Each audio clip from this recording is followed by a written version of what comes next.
ఉంటే నేను బరువెక్కిన గుండెతో మాట్లాడుతూ ఉన్నా. మంచిది కాదు, మీకు కూడా మంచిది కాదు ఇది. I'm sorry, I'm speaking with pain. కారణం ఏంటంటే బాధ కలిగి ఇబ్బంది కలిగి మాట్లాడుతూ ఉన్నాను నేను ఈ మాటలు. ఒకటే స్టేజ్ వచ్చిన నేను ఆ కరీంనగర్ జిల్లా వాళ్ళు కూడా రమ్మని ఒకటే గొడవ పెడతా ఉన్నారు. పెద్ద ఉద్యమం చేద్దాం సార్, ఈ ప్రభుత్వాన్ని నిద్ర కూడా పోనీయం, వాళ్ళ సంగతో మా సంగతో తేలాలి ఒకసారి. వీళ్ళు అడుగుపెట్టుడే ఈ అడుగు నాశనం చేస్తున్నారంటే మమ్మల్ని ఏముస్తారు, ఇంకా రేపు ఏముంటుందని చెప్పి భయాందోళనతో ఉన్నది రైతాంగం. ఇవ్వాలి వాళ్ళకు ఒక భరోసా ఇవ్వాలని, వాళ్ళ పక్షాన నిల్చోవాలని మేము తీవ్రంగా నిర్ణయం తీసుకున్నాం.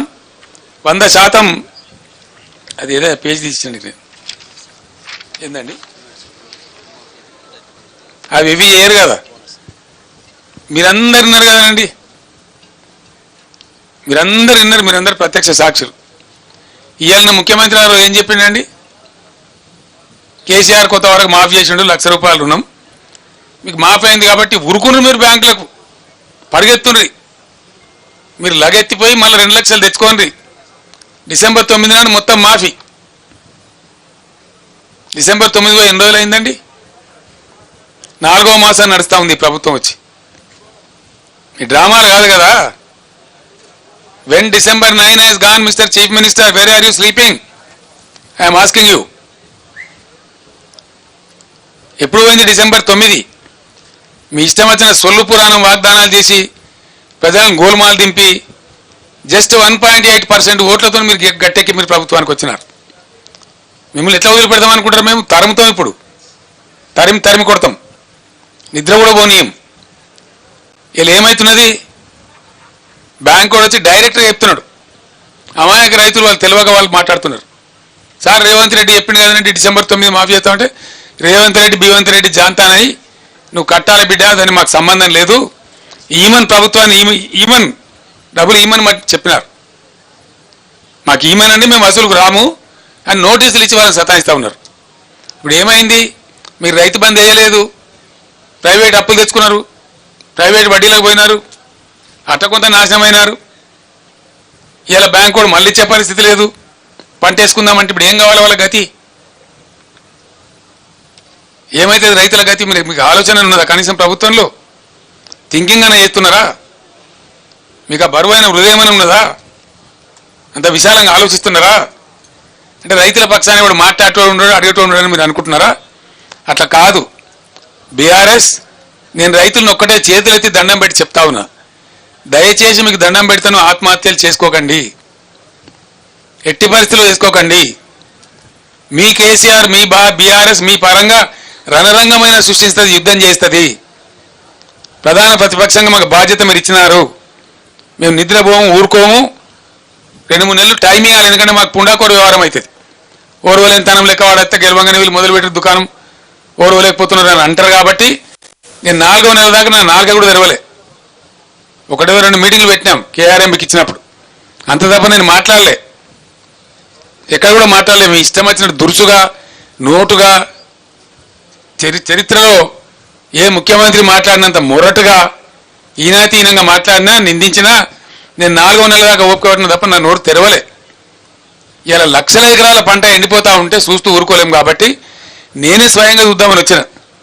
ఎమ్మెల్యేలు ఇతర నాయకులు తిరిగి చెప్తా ఉంటే ఒక అదే కాదు, అన్ని పోయినాయి. మీరు ఎన్ని వాగ్దానాలు ఎగబెడతాం అనుకుంటున్నారా? మీరు వాగ్దానాలు ఎగబెట్టి అందరం ఊరేదాం అనుకుంటున్నారా? పండనీయం బిడ్డ జాగ్రత్త, మిమ్మల్ని చేస్తాం, పరిగెత్తిస్తాం ఎక్కడికక్కడ. ఇది ప్రజాస్వామ్యం. మీరేదో 4 కార్యకర్తల మీద 4 పోస్టు పెట్ట. ఇంకా తమాష ఏంటంటే తుంగతుర్తిలో ఎవడో చెప్తున్నాడు, సార్ మీకు వస్తే చెప్తామని చెప్పి కాంగ్రెస్ వాళ్ళు బెదిరిస్తున్నారు సార్ అని చెప్తున్నాడు. రైతులంటే కేసీఆర్ పర్యటనలో వచ్చి వాడు చెప్పొద్దట, షికాయత్ చేద్దట, వాళ్ళకి కలిగిన బాధ కూడా చెప్పుకోవద్దట, సోషల్ మీడియాలో పోస్టులు పెట్టొద్దట, పోలీసులు పోయి బెదిరిస్తున్నారు. నేను పోలీసు సోదరులు కూడా విజ్ఞప్తి చేస్తా ఉన్నా, ఇవి ప్రజాస్వామ్యం, ప్రజలు ఉంటారుగా, ప్రజల బాధలు ఉంటాయి. డెమోక్రసీలో మీరు అతిగా పోవద్దండి అనవసరంగా. ఎవరు పర్మనెంట్ కాదు. మేము కూడా 10 years ఉన్నాం. 10 yearsలో మేము పనిచేసిన కాంగ్రెస్ నశానికి కూడా ఉండకపోతుండే, ఒక్కడు మిగలకపోతుండే. మేము ఈ దుర్సుప్రవర్తన చేయలే.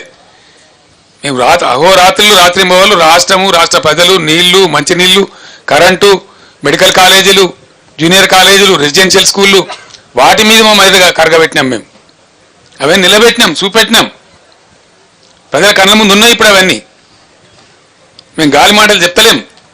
10 ఏళ్ళు మా హృదయాన్ని, మా మెదడును, మా సమయాన్ని ఖర్చు పెట్టి మేము ఆ పని చేసినాం. రాత్రింబవళ్ళు కష్టపడ్డాం. నీళ్లు తెచ్చినాం, కరెంటు తెచ్చినాం, మంచినీళ్లు తెచ్చినాం, రెసిడెన్షియల్ పాఠశాలలు తెచ్చినాం, సంక్షేమ కార్యక్రమాలు చేసినాం. ఉన్నోని లేనోని అందరినీ కడుపులో పెట్టి కంటికి రెప్పలాగా చూసుకున్నాం. అదే ప్రజలకి ఇలా మీరు మోసం చేస్తామంటే ఊరుకోం. మీరేం చెప్పిండ్రు? 2 లక్షల రుణమాఫీ ఏమైంది? ఎందుకు మీరు స్పందిస్తలేరు? ఎప్పటికి చేస్తారు? ఎందుకు చెప్తలేరు? బ్యాంకులు మించి ఎందుకు మాట్లాడతలేరు? బ్యాంకు నోటీసులు ఇస్తే మంత్రులు, ఎమ్మెల్యేలు, ముఖ్యమంత్రి ఎందుకు మౌనం పాటిస్తున్నారు? దానికి సమాధానం కావాలి. మేము రైతాంగం పక్షాన, ప్రజల పక్షాన అడుగుతా ఉన్నాం. మళ్ళా పంటలు వేసుకోవాలి. ఇప్పుడు ఎండినా మళ్ళీ వేసుకోవాలి. రైతులు ప్రిపేర్ కావాలి. తెచ్చిన బాకీలు కట్టాలి. కాలిపోయిన మోటార్ల పైసలు బాకీలు తెచ్చిన అవి కట్టాలి. బోర్లు తవ్వితే లక్షలు ఖర్చు అయినాయి రైతులకు, అవి కట్టుకోవాలి. ఇది బ్యాంకు అని బాధలు. అటు మోటార్లు కాలుడు, ఇటు బ్యాంకులు బాధలు పెట్టుడు, ఇటు వడ్డీ వ్యాపారులు బాధలు పెట్టుడు, ఇవన్నీ ఒక పక్క.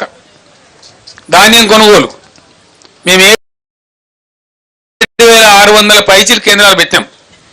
ఎన్ని కేంద్రాలు పెడతారో ఇప్పటికి చెప్తలేరు.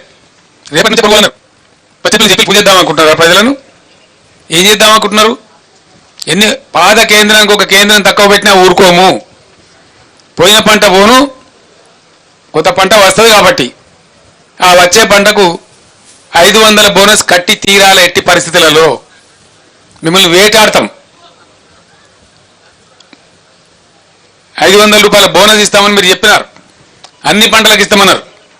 లిస్టు ప్రకటించినారు. మేనిఫెస్టో ఉంది. ఖచ్చితంగా ప్రతి పంటకు మరి బోనస్ ఇవ్వాల్సిందే. వరి వస్తున్నది కాబట్టి వెంటనే 500 రూపాయల బోనస్ ఇవ్వాలి. దానికోసం